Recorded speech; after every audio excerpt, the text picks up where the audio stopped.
eu já sei lá, tem um Dini, então. Oh, I thought you were going to help. Oh, I was just saying, Go ahead.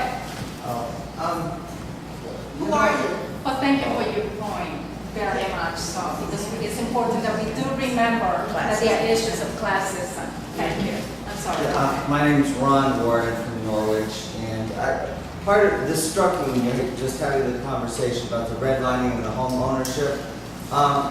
Because of what went on in small towns when your local bank actually lent the money to buy the homes, that's why we got the federal Fannie Mae and Freddie Mac, because the federal government said, let's not make this based on people who know one another, but just do the mortgages. And unfortunately, though, we had just seen how that giant mess collapsed 2 years ago, and look at the place it put everyone. So I think you have to always be careful for what it is that you're asking for, and also be careful as to what gifts you allow yourself to receive, and do a little bit of thinking about that for your personal circumstances. Forget the cause or the greater conversation.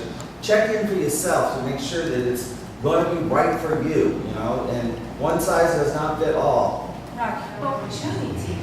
Naturally, that's what we're going to do.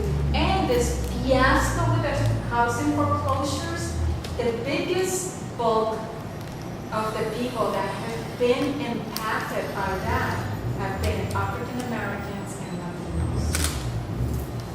I guess my comment on just on the film is the fact they need to upgrade it. If I was doing that for kids, that needs to be a history lesson, because by and large, high school students are going to see that as a history lesson. I mean, it's not relevant to them. I mean, when you talk 1947, you might as well be talking George Washington. I mean, it's the same linear line. Even if you talk to Martin Luther King, to some kids now, Martin Luther King is not saying he's not relevant, but that's another history lesson. He's one of the big five, as I say, they do in the New London school system when they talk about black folks, Martin Luther King, Malcolm X, but they don't go deeper than that. So I'm surprised that there isn't something from 1965 forward, because they say post-civil rights movement, but they don't have any illustrations that that's going on, and the subtlety now that you're naming, because by and large, if I talk to a student in New London of any color that went to New London High School, they'll by and large tell you everything was fine. That, we get along with this one, we get along with that one, there's no problem. I can buy a house down by Ocean Beach or up, or up by the college. There's all these things they can do in New London. The globalness is gone. The global picture, which has its own problems when 86% of the school system's kids are minorities and they're third from the bottom, and I don't see a human cry from the populace of parents. So they should be storming the Bastille. But when I go to my church and I said, why was your grandson? Oh, they go to New London, Benny Dover Jackson, they're doing fine. And now I'm going to call them, I'm saying, but your fine still failed. Yeah. Because understand, your fine is part of that 34%. Everybody in my church, which is kids, can't be the 2% that are passing. I'm like, and there's been no cry from, to my way of thinking, from the populace if they read it in the paper, as Stephanie goes, that you're not storming the Bastille, that your kids cannot go on, no offense to Three Rivers, but a junior college even. That's one.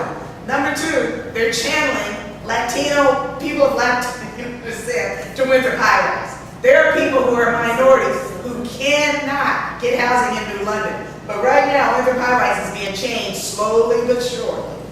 When you apply, you're being sent there. All this housing's being flipped. Again, there's no big human cry that multi-use, mixed-use housing, you can't go back there. They've raised the rent so high on Coleman and Buchanan and those streets, you can't go home again. Again, no cry from the populace on that one. I am just aghast that locally, and then I only speak for one party, I'm not for them all. We had to beg people to run for office. How do you think those 15 men who were all white in those centuries all got there? All the good people who are white. I said, why don't you run for office? Oh, I don't want any of that politics, girl. I can't be bothered with that. I don't know. But I'm saying,